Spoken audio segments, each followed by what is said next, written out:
오늘은 호수의 빛 투과 5장의 두 번째 시간입니다.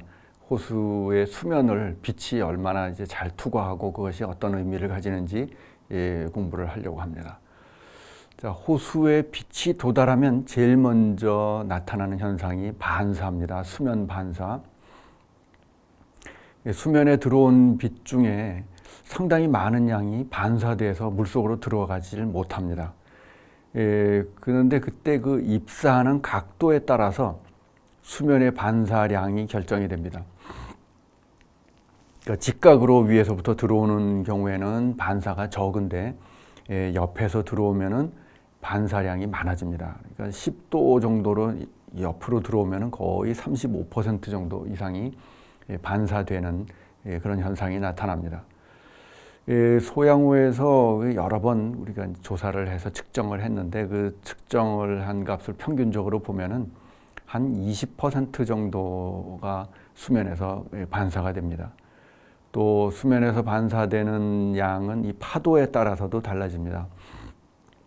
파도가 치면은 반사량이 적어지고 눈이 덮이면 반사량이 많아지고 뭐 이런 현상들이 나타납니다. 그 수면의 상태에 따라서 또는 지면의 상태에 따라서 반사량이 얼마나 되는가를 그 지구과학에서는 알베도라는 표현을 쓰죠. 입사하는 에너지에 비해서 얼마나 에너지가 나가는가. 알베도는 가시광선뿐 아니라 적외선도 다 포함하는 그런 수치이고 보통 호수에서 연구할 때는 이 가시광선 부분만 주로 대상으로 연구를 합니다. 호수에서 수면 반사가 제일 많이 일어나는 게 어떤 때냐면은 그 결빙이 되고 얼음이 덮인 상태에서 눈이 덮이면은 가장 반사가 많이 됩니다. 눈이 덮이면은 그냥 얼음만 얼면은 그래도 빛이 많이 들어가요. 투명한 얼음은 처음에 얼음이 얼면은 수면 표면이 아주 매끄러운 얼음이 생깁니다. 초겨울에 첫얼음. 표면이 아주 평평하고 맑은 얼음, 걸어가 보면 막 그 미끄럽죠. 미끄러워서 걸어가기 힘든 그런 얼음이 초겨울에 만들어집니다. 첫얼음이. 그때는 빛이 물속으로 잘 들어갑니다. 맑은 얼음이기 때문에. 그런데 이게 이제 좀 시간이 지나면서 표면이 자꾸 거칠어집니다. 거칠어지고 기포가 막 얼음에 많이 생기고 이러다 보면은 수면에서 이 반사가 많아지고 얼음을 통과하는 투과율이 점점 작아져요. 그런데 거기에 눈이 덮이면 더욱더 빛 투과가 차단이 됩니다. 눈 덮인 호수에 가보면 하얗게 느껴지죠. 하얗고 괜히 눈부시죠. 그것은 무슨 뜻이냐 하면은 빛이 그만큼 많이 반사된다는 뜻입니다. 그 빛이 반사되면은 물속에서는 사실 수중 생태계로 보면 큰 재앙이 벌어지는 겁니다. 어떤 일이냐 하면은 빛이 완전히 차단되니까 광합성이 정지됩니다. 겨울에도 물속에는 어느 정도 플랑크톤이 살 수가 있고 수생 식물들이 살아요. 물속의 식물들이 오히려 또 겨울에 더 잘 자라는 것들이 많이 있어요. 수초 같은 것들. 그런데 눈이 덮여서 빛이 안 들어가면은 광합성이 완전히 정지됩니다. 다 죽어버리는 거죠. 또 광합성이 정지되면 무슨 일이 벌어지느냐 하면 산소 공급이 차단됩니다. 자, 얼음이 언 상태에서는 대기로부터 산소가 들어갈 수가 없습니다. 얼음에 차단이 돼서. 그러니까 물속의 산소는 전적으로 광합성에 의해서 만들어져야 되는 거예요. 물 속에서 만들어져야 돼요. 그런데 눈이 덮여가지고 빛이 안 들어가서 광합성이 차단되면은 식물 플랑크톤과 수생식물이 만들던 산소가 없어집니다. 그러면 산소는 완전히 차단되고 산소를 소비하기만 하는 거죠. 물론 수온이 낮으니까 산소 소비량이 좀 작긴 하지만 그래도 서서히 산소가 소비됩니다. 그래서 부영양호에서는 보면은 이렇게 산소가 차단이 되면은 겨울에 눈이 덮이고 얼음이 얼고 눈이 덮이면 산소 고갈이 일어날 수가 있습니다. 산소 고갈이 일어나서 얼음 밑에 깨보면은 완전히 산소가 없어지는 일들이 종종 생긴다. 우리 학교에 그 연적지라는 연못이 있죠.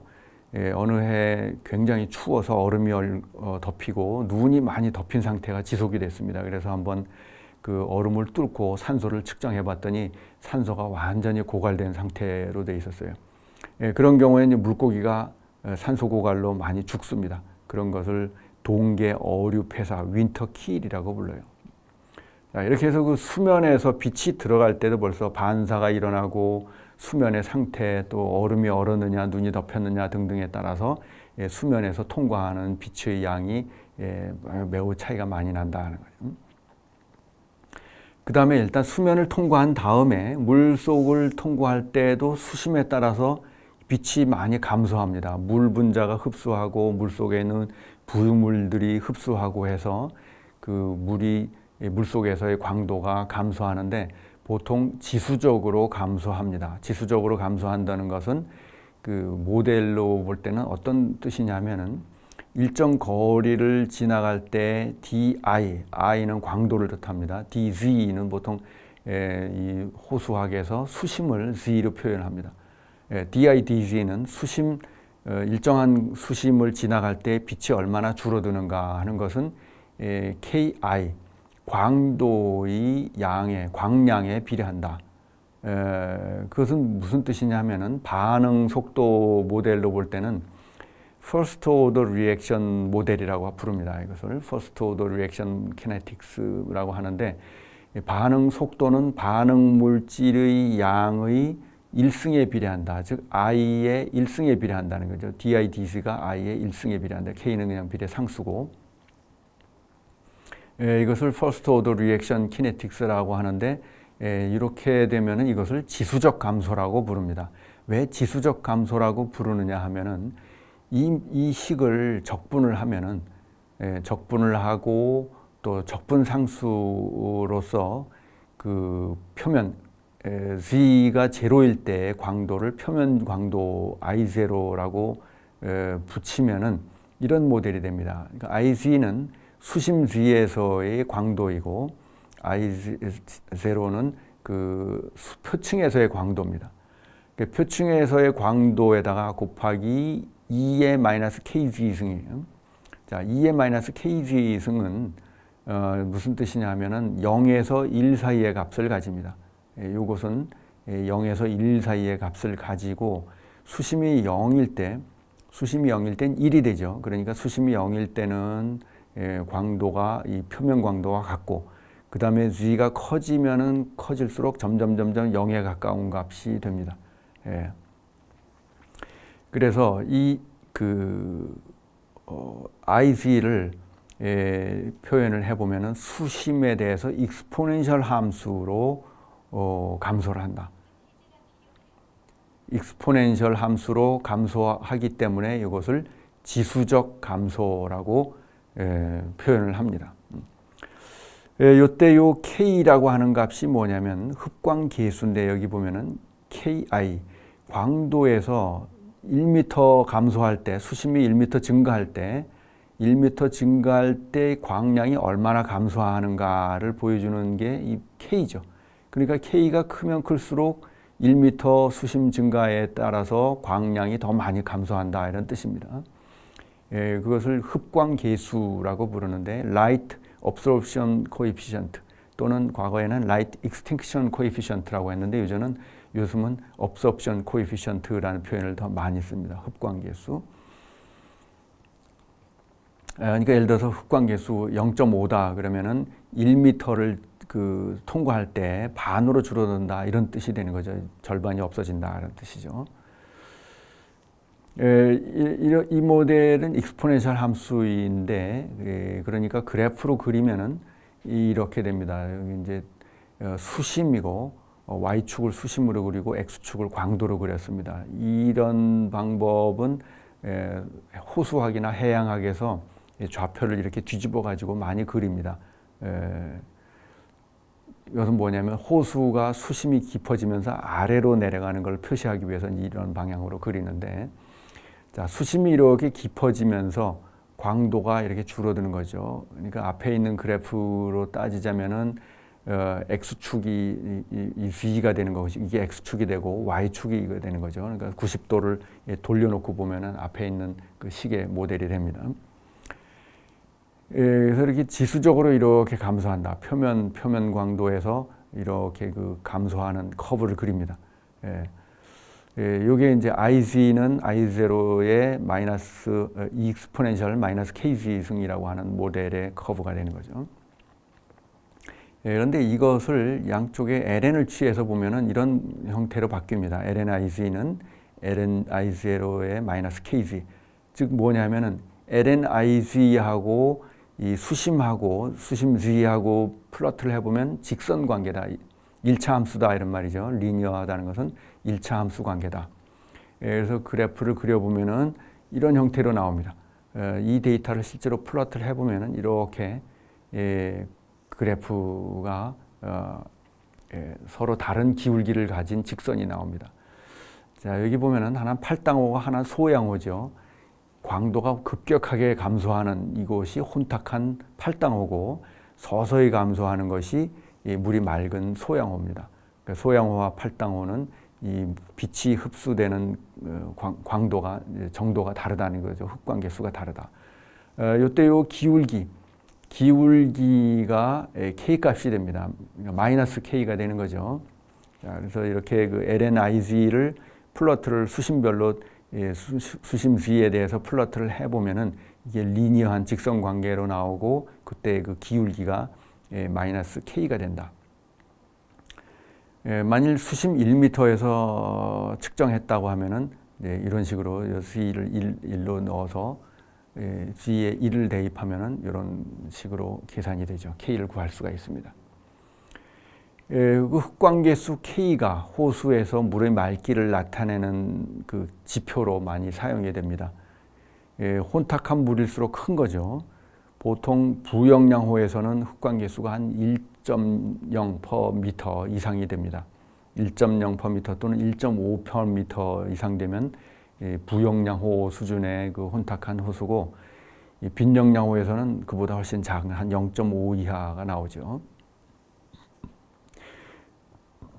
그 다음에 이 흡광계수는 어떤 것을 계산할 때 많이 쓰느냐 하면 보상수심, compensation depth라는 것을 계산할 때도 사용이 됩니다. compensation depth라는 것은 어떤 뜻이냐 하면 광합성 속도가 호흡 속도와 같아지는 수심입니다. 자, 광도가 이렇게 점점 작아지면 광합성도 여기에 비례해서 광합성 속도가 낮아집니다. 그래서 어느 정도가 되면은 그 다음부터는 광합성으로 자기가 만드는 에너지보다 호흡에서 소비하는 에너지 양이 더 커질 수가 있습니다. 그런 수심을 compensation depth라고 부릅니다. 보상 수심이라고 하는데 어느 정도냐 하면은 대략 표층 광도의 약 1% 정도, 1% 정도만 돼도 수중 광합성 생물이 자기가 필요한 에너지를 만들어 쓸 수 있는 수준이다, 이런 뜻입니다. 그러니까 수생식물 같은 것들이 어느 정도 싹이 나와서 성장할 수 있는 거죠. 자기가 필요한 에너지 이상으로 광합성을 할 수 있는 수심, 그게 표층 광도의 약 1% 정도가 도달하는 수심이 되는데, 이런 것을 이 K 값을 가지고 계산할 수 있다는 것이죠. 물의 맑기를 측정하는 방법으로 호수에서 투명도라는 것을 많이 씁니다. 영어로는 transparency라고 하고 세키 디스크 뎁트라는 표현을 씁니다. 이 방법을 처음 만들어낸 사람이 이탈리아의 세키라는 사람이에요. 그래서 그 이탈리아 발음으로 세키라고 발음한다고 얘기를 했었죠. 미국 사람들 간혹 세치라고 읽는 사람도 있는데 세키가 맞는 겁니다. 이탈리아 발음으로. 이 투명도 판을 사용하는데 직경은 뭐 10cm, 20cm, 30cm 직경이 상관이 없습니다. 그런데 물이 맑은 호수에서는 굉장히 먼 거리 10m 이상 넣어야 되니까 직경이 한 1m 되는 걸 사용해야 되고, 투명도가 한 1m도 안 되는 혼탁한 호수에서는 직경 10cm짜리만 넣어도 충분히 측정을 할 수가 있습니다. 흰색 원판을 쓰기도 하고 블랙 앤 화이트, 이렇게 여기 보면 검은색과 흰색이 교대로 되어 있죠. 물이 맑고 수심이 깊은 바다에서는 백그라운드가 검은색이에요. 물 속에 보면 어둡게 보입니다. 그래서 이 흰색 원판을 넣으면 그대로 주변하고 대조가 돼서 잘 보이는데, 물이 좀 혼탁하고 바닥이 수심이 얕거나 이 산란되는 반사되는 그 빛이 많은 경우에는 주변이 좀 뿌였습니다. 그러면은 검은색으로 대조가 되질 않기 때문에 여기도 검은색을 칠해 놓은 거죠. 그래서 검은색과 흰색이 대조가 돼서 보이도록. 그래서 호수에서는 이걸 많이 씁니다. 그래서 보이기 시작하는 수심과 보이지 않게 되는 수심을 측정해요. 그러니까 물속으로 쭉 집어넣어서 보이지 않기 시작한다. 그때 수심을 재고 또 다시 끌어올리면서 보이기 시작하는 수심을 잽니다. 그렇게 해서 평균을 내고 단위는 한 0.1m 단위로 보고를 합니다. 뭐 사람에 따른 차이가 클 것 같지만 사실은 여러 사람 측정해 보면은 편차가 그렇게 크질 않아요. 투명도가 한 1m 정도까지는 식물 플랑크톤과 아주 반비례 관계가 있습니다. 그러니까 투명도 한 4m에서 1m 사이, 이 사이에서는 식물 플랑크톤의 양에 아주 민감하게 반응하기 때문에 식물 플랑크톤의 양을 나타내는 지표로 이게 많이 사용이 됐습니다.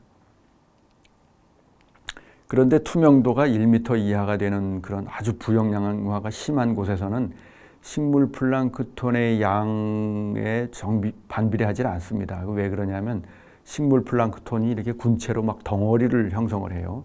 그래서 식물 플랑크톤이 많더라도 덩어리를 많이 만들면은 투명도는 뭐 충분히 잘 보이게 됩니다. 투명도판이. 하여간 투명도 1m에서 4m 사이는 이 식물 플랑크톤을 나타내는 지표로서 아주 좋은 그런 구간이 됩니다. 그 다음에 이 투명도를 가지고 흑광기수하고 플러트를 해보면은 이런 경험적 관계가 나옵니다. K는 1.7 나누기 투명도. 그래서 투명도가 한 1.7m가 되면은 K가 어떻게 1.0이라는 뜻이죠. 투명도가 3.4m다 그러면 K 값은 0.5가 되는 겁니다. 그래서 K를 측정하려면 수심별로 수중 광도계를 가지고 이렇게 측정을 해야 되는데 만일 수중 광도계가 내가 없다. 그런 경우에 K 값을 어떻게 추정할 수 있냐면 이 투명도를 가지고 이렇게 추정을 할 수가 있습니다. 그 다음에 Z1% 이건 뭐냐면 바로 보상수심이죠. 보상수심은 대략 어느 정도 되느냐면 투명도의 한 2.7배 정도. 그러니까 보통 부영양호의 기준이 어느 정도냐면 한 1.5m 정도, 2m, 1.5m, 2m 정도가 그 기준이에요. 그러면 예를 들어 2m라고 하면은 한 5m 정도가 이 보상 수심이 되는 거죠. 한 5m까지는 식물 플랑크톤이나 수생식물이 약간 살 수 있는 그런 수준이 된다. 물의 맑기를 나타내는 그 방법으로는 이렇게 투명도를 쓰는 것이 과거에 아주 오랜 전통이었습니다. 한 1880년대, 뭐 1800년대부터 사용이 되던 100년 이상의 전통을 가진 방법인데, 요즘은 이제 수중 광도계가 많이 보급이 되니까 수중 광도계를 가지고 이 흑광도를 측정을 합니다. 장점은 뭐냐면은 이 새끼 디스크는 낮에만 측정할 수 있죠. 또 아침 저녁에는 태양의 입사광이 아주 낮아서 반사리광이 많기 때문에 측정이 좀 어렵습니다. 그래서 한 오전 10시부터 오후 한 2, 3시 정도까지 낮에 정오 근처에 한 4, 5시간 정도가 적절한 시간이고 또 전반사가 많이 되면은 잘 안 보이니까 뭐 편광 안경을 쓰고 측정하기도 하고 이렇게 하는데 흑광계수는 기계로 측정하니까 뭐 그런 관계 없이 이제 측정을 할 수가 있고 사람에 따른 편차도 좀 더 줄어들고 이렇게 됩니다. 그 다음에 요즘 우리나라에서 많이 측정하는 거는 이 탁도를 측정합니다. 탁도는 물을 채취해 가지고 기계로 이제 측정을 합니다. 그러니까 투명도는 단점이 뭐냐면 투명도 깊이까지의 평균적인 혼탁도를 측정하는 거예요. 그런데 만일 혼탁한 물이 그 아래에 있다. 그러면 이거 측정을 못하죠. 예를 들면 소양호에서는 흙탕물이 수심 한 20m 밑에 들어가 있습니다. 그러면 물의 투명도 가지고는 측정을 할 수가 없는 거죠. 그래서 이 탁도를 가지고 탁도계로 측정하면 수심별로도 이 물의 혼탁도를 측정할 수가 있고 물속에 비투과하는 것을 다 측정이 됩니다. 또한 탁도를 하천 같은데 아주 탁도가 높은 경우에도 이 탁도계로는 측정이 됩니다. 그런데 이 탁도는 어떻게 단위를 만들었느냐면 클레이 고운 미세한 그 분말을 1mg per 리터로 만들었을 때 탁도가 1유니트다. 이 NTU라는 말은 요 네펠로메트릭 터비디티 유니트, 네펠로메터가 탁도계입니다. 탁도계 유니트다. 그래서 1NTU. 그러니까 원래 단위는 뭐라고 볼 수가 있냐면 밀리그램 퍼 리터에 해당되는 단위죠. 근데 밀리그램 퍼 리터를 이 NTU라고 번역을 했습니다. 그래서 입자가 아주 곱게 만들어진 클레이 가지고 이렇게 단위를 정의를 했어요. 그래서 물의 그 탁도를 재보면은 입자가 고운 클레이들이 이렇게 떠 있는 그런 경우에 탁도하고 SS 밀리그램 퍼 리터하고 거의 같은 값입니다. 왜냐하면 탁도의 정의 자체가 1mg 퍼 리터이면은 그게 1NTU가 되도록 만들어 놨으니까 10mg 퍼 리터면은 한 10NTU 정도 되도록 이렇게 정의가 만들어져 있다는 거죠. 그래서 물의 맑기는 이렇게 세 가지로 측정을 하는데 우리나라에서는 아직 그 수질 환경 기준에서 이것을 사용하지 않습니다. 그런데 미국에서는 탁도를 많은 하천과 호수에서 그 생태계의 건강성을 결정짓는 아주 중요한 요인으로 이 탁도를 주로 사용을 하고 있습니다. 그 다음에 물의 그 빛에 대해서 이 색도라는 것이 있는데 색도는 그 컬러라고 부릅니다. 그런데 번역을 이제 색에다가 도라는 말을 붙였죠. 도를 붙여서 어떤 그 유니트를 만들었습니다. 자, 색도는 그 이렇게 트루 컬러와 어페런트 컬러 두 가지로 나눌 수가 있습니다. 자, 트루 컬러는 참색이라고 번역을 했는데 용존 물질에 의해서 색도가 결정되는 것, 이것을 트루 컬러라고 합니다. 또 실제로 우리나라 수질 환경법에서 측정하는 색도, 이것은 용존 물질입니다. 그러니까 어떻게 측정하느냐 하면 필터를 가지고 부유물질을 다 걸러냅니다. 부유물질을 걸러낸 다음에 그 다음에 그 물의 색깔을 보는 거예요. 그럼 무엇이 이런 그 용존 물질을 만드느냐 하면은 바로 부식질입니다. 휴믹 서브스턴스라고 하는 그 식물이 분해돼서 만들어지는 이 아로마틱 링을 많이 가지고 있는 물질들, 그것을 휴믹 서브스턴스라고 합니다. 근데 그 아로마틱 링들은 이 단일 결합과 이중 결합이 서로 교대되어 있는 그런 컨주게이티드 스트럭처를 가지고 있는데, 이 단일 결합과 이중 결합이 많이 교대하는 그런 물질들은 빛을 잘 흡수합니다. 그러니까 색을 가진다는 뜻이죠. 그래서 탄소가 이렇게 그 완전히 포화되어 있거나 또는 이중 결합으로 되어 있거나, 보통은 이제 포화된 것들이 많죠. 그 포화 유기탄소로만 되어 있으면은 색이 없어요. 그런데 이 단일 결합과 이중 결합이 막 교대로 되어 있는 것들은 색을 많이 가집니다. 그래서 이 색이 무슨 의미를 가지느냐 하면 바로 물 속의 부식질, 아로마틱 컴파운드가 얼마나 있는가, 이 벤젠고리가 얼마나 많은가 하는 것을 나타내는 그 척도가 됩니다. 그러면 이게 무슨 의미를 가지느냐 하면은 이것은 바로 수돗물의 그 발암물질을 생성하는 그 척도예요. 그래서 뒤에 이제 용존 유기물을 공부할 때 휴믹 서브스턴스를 공부할 텐데, 그 용존 유기물을 나타내는 그 지표가 바로 이 색도입니다. 순수한 물은 검푸른 색이에요. 그런데 누르스름한 색을 띠는 거는 다 이 부식질이 많은 겁니다. 그러니까 홍차의 색깔을 보면 갈색을 띠죠. 그 갈색을 띠는 거는 바로 거기에 이러한 그 아로마틱 컴파운드들이 많이 들어있다는 뜻입니다.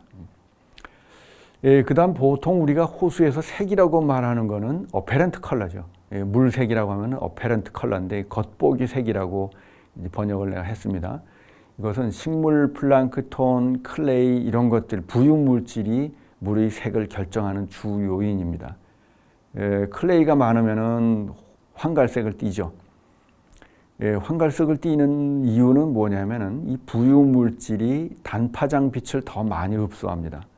그러니까 빨주노초, 파남보 있을 때 파장이 짧은 이 블루라이트 쪽을 더 많이 흡수해요. 그래서 혼탁한 물인데 검푸른 색을 띠는 혼탁한 물은 없죠. 흙탕물이 되면 다 이 누르스름한 쪽으로 색깔이 띠게 됩니다. 그건 뭐냐면 이 단파장의 블루라이트를 다 흡수해버리고 남은 빛이 레드와 옐로우 레드 쪽만 남아요. 그래서 이렇게 황갈색으로 보이는 겁니다. 그런데 LG는 그 색깔이 다양하게 나옵니다. 종류에 따라서 주로 초록색이 많이 나오죠. 초록색이 나오기도 하고 종류에 따라서 갈색이 되기도 하고. 그런데 그건 왜 그러냐면 이 LG 자체가 색소를 가지고 있는 거예요. 이 자체가 색소를 가지고 있어서 LG가 가지고 있는 색소에 의해서 색이 결정이 되는 형태다 하는 거죠. 그래서 색이라고 하는 것은 트루 컬러와 어페런트 컬러가 있는데, 보통 우리가 호수의 물 색이라고 할 때는 어페런트 컬러를 말하고, 수질 분야에서 색도라고 말할 때는 이 트루 컬러, 용존 물질에 의한 부식질의 색깔을 뜻한다 하는 거죠. 자, 식물 플랑크톤이 색을 가지고 있어서 물의 색을 결정짓는다고 했는데, 식물 플랑크톤이 색을 내는 이유는 색소를 가지고 있어요. 그 색소라고 하는 것은 뭐냐면 특정한 파장의 빛을 흡수해서 그 에너지를 가지고 그 전자를 익사이트 시켜서 광합성을 하려고 하는 겁니다. 그래서 광합성하는 생물은 이 빛을 흡수할 수 있는 색소를 가지고 있어요. 그 색소를 가지고 있다는 것은 어떤 특정한 파장을 잘 흡수한다는 뜻인데, 이 엽록소 A라고 하는 엽록소라고 하는 이 색소는 이 광합성에 아주 필수적인 그 색소죠. 이 블루 라이트와 레드 라이트를 흡수를 잘합니다. 그러니까 태양에서 들어오는 빨주노초 파남보 이 가시광선 영역에서 파란색 쪽하고 빨간색 쪽을 흡수를 잘해요. 그런데 가운데 부분은 흡수를 잘 못합니다.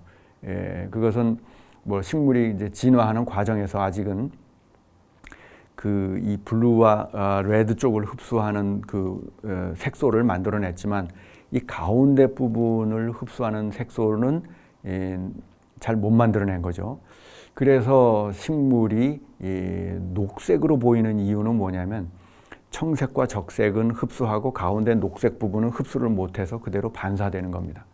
그래서 우리 눈에 초록색으로 보이는 거죠. 그런데 완전히 이용을 못하는 건 아니에요. 이 사이에 있는 빛도 식물이 가지고 있는 색소 중에 보면은 약간 노란색, 붉은색 계통의 그 색소들을 보면은 이 카로틴 같은 것들을 보면은 이 중간에 있는 주황색 부분 이런 것을 흡수를 잘하는 색소들도 섞여 있습니다. 그래서 이제 간접적으로 또 빛을 흡수를 하죠. 근데 하여간 제일 많이 흡수하는 건 이 청색과 적색입니다. 그런데 플랑크톤의 그 색소는 엽록소 A만 있는 게 아니라 좀 전에 말한 그런 그 갈색을 띠는 그런 색소도 있고, 또 붉은색을 띠는 색소도 있고, 검은색을 띠는 색소도 있고, 뭐 다양한 색소들이 있어요. 그것을 섞은 이유는 서로 다른 파장의 빛을 흡수해 가지고 이용을 잘 하도록 생물들이 이제 진화를 한 것이죠. 그 플랑크톤 중에 규조류라고 하는 플랑크톤은 갈색을 띱니다. 그러니까 클로로필 A하고 클로로필 C라고 하는 색소를 만들었는데, 이 갈색을 띠는 약간 그런 색소를 만든 거죠. 그 다음에 녹조류와 남조류는 녹색으로 보입니다. 이 녹조류는 클로로필 A하고 클로로필 B라는 색소를 만들어서 가지고 있는데, 이게 이제 초록색으로 보이는 거예요. 근데 남조류는 약간 청색으로 보이는 그런 색소도 있고, 빨간색 색소도 있고, 막 다양한 색깔을 냅니다. 그 다음에 와편모조류라고 하는 색깔은 갈색도 내고 빨간색도 내고, 뭐 이렇게 해서 식물 플랑크톤의 종류에 따라서 색깔이 달라집니다. 그러니까 물의 색이 어떤 물은 갈색이고, 어떤 물은 녹색이고, 어떤 물은 연두색이고, 뭐 빨간색도 나오고, 뭐 이런 것들은 다 이 식물 플랑크톤의 색이 결정한다는 거죠. 물 속에서 그 빛이 가지고 있는 또 영향 중에 보면은 그 생물의 서식 깊이를 결정하는 요인이 됩니다. 보상 수심까지가 광합성 생물이 생존할 수 있는 한계라고 했죠. 그걸 넘어가면은 그 광합성보다 호흡이 더 큽니다. 호흡은 자기가 쓰는 에너지를 말하는 거예요. 광합성은 자기가 만드는 에너지고, 그러니까 만드는 에너지보다 사용하는 에너지가 더 많아지면 성장이 잘 안 되죠. 그래서 이 혼합층의 깊이와 보상 수심의 깊이, 이 비교가 이제 식물 플랑크톤이 성장하느냐 성장하지 못하느냐를 좌우하는 데 중요한 팩터가 됩니다. 뭐냐면 이제 표층이 물이 혼합이 되기 시작을 해요. 혼합이 되기 시작하는데 봄에는 이 믹싱 뎁스가 아주 얕아요. 표면만 수온이 상승하기 시작합니다. 그래서 표면에 한 2m 이 정도까지만 혼합이 돼요.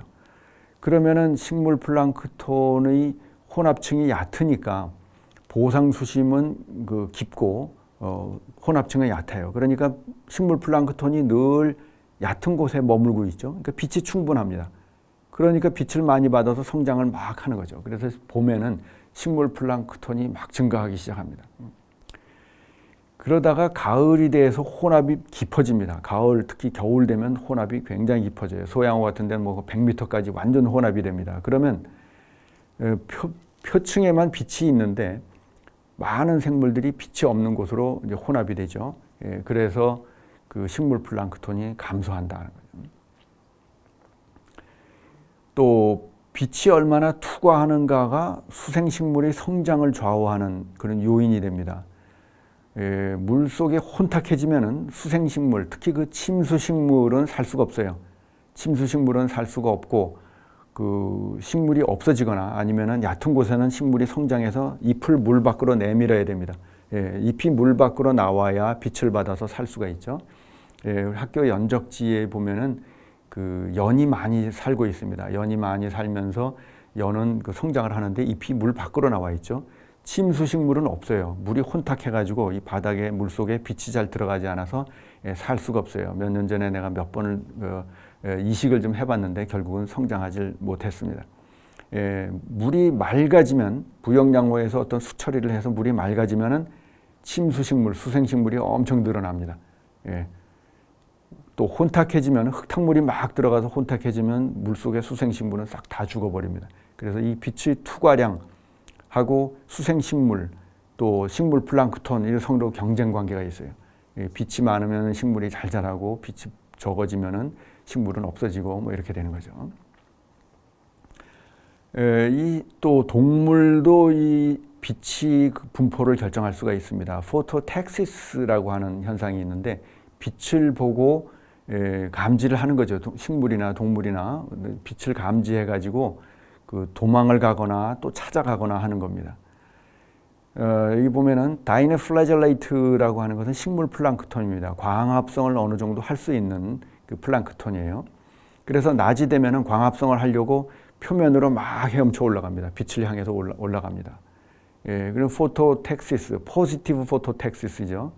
그런데 동물 플랑크톤들은 빛을 피해 갑니다. 왜냐하면 빛이 있는 곳에 가서는 자기가 물고기에게 발각돼 가지고 잡아먹힐 확률이 커집니다. 그래서 보통 어두운 곳에 피했다가 밤이 되면 올라가서 식물 플랑크톤을 잡아먹는 것이죠. 그 다음에 딥 클로로필 맥시멈이라고 하는 현상이 간혹 나타나는데 호수의 중층에서 식물 플랑크톤의 최대 밀도가 나타나는 거예요. 표면에는 적은데 중층에 많이 나타나는 그런 경우들이 생깁니다. 이것은 바다에서도 종종 보입니다. 그 이유는 표면의 광저해, 표면에 빛이 너무 강해서 광저해가 일어나서 성장이 안 되는 경우도 있고 또는 표면에 영양분이 없는데 심층에는 영양분이 많아요. 그러면 그 심층의 그 표면에 심층에 대해 윗부분에 빛이 도달하는 곳에 영양분도 있고 빛도 있는 곳 그런 곳에 이제 식물 플랑크톤이 많이 성장할 수가 있습니다. 또는 와편모조류 같은 것들은 그 빛을 따라서 이동을 합니다. 그래서 낮에 표면에 쭉 올라왔다가 오후가 되면은 깊은 곳으로 쓱 가라앉습니다. 그렇기 때문에 그 일주기 변동이 보이는데 이럴 때 이제 중층에 보면은 아주 그 와편모조류가 밀집해 있는 경우들이 생길 수가 있어요. 또는 그 광합성을 하는 박테리아 중에 이 클로로필을 가지고 있는 광합성 박테리아도 있습니다. 이런 것들은 심수층의 상부에 사는 것이 있어요. 그 심수층에 살고 존재하는 H2S를 사용하는 그런 광합성 박테리아 이런 것들은 H2S가 있는 심층에서 표면 위쪽에는 H2S가 없습니다. 그런데 아래에는 H2S가 있고 또 위에 가면은 이제 빛이 있죠. 그 두 가지를 다 얻을 수 있는 상층 심층부의 상부 여기에서 나타나기도 한다는 거예요. 자, 오늘은 그 물 속에 들어가는 빛이 얼마나 빠른 속도로 흡수되는가, 흡수되는 정도를 흡광 계수로 나타낸다고 했죠. 이것은 소양화의 우화 팔당화 아까 그래프를 보여주었었는데 실제로 이제 측정한 데이터입니다. 2003년도에 측정된 데이터 두 호수, 약간 맑은 호수와 혼탁한 호수를 비교해서 또 흡광 계수를 한번 계산해보고 흡광 계수와 투명도의 관계도 한번 적용을 해보고 유광대가 얼마나 될지 뭐 이런 것들을 한번 계산해보는 연습입니다. 연습을 해보시기 바랍니다. 오늘은 수중의 빛 투과에 대해서 공부했습니다.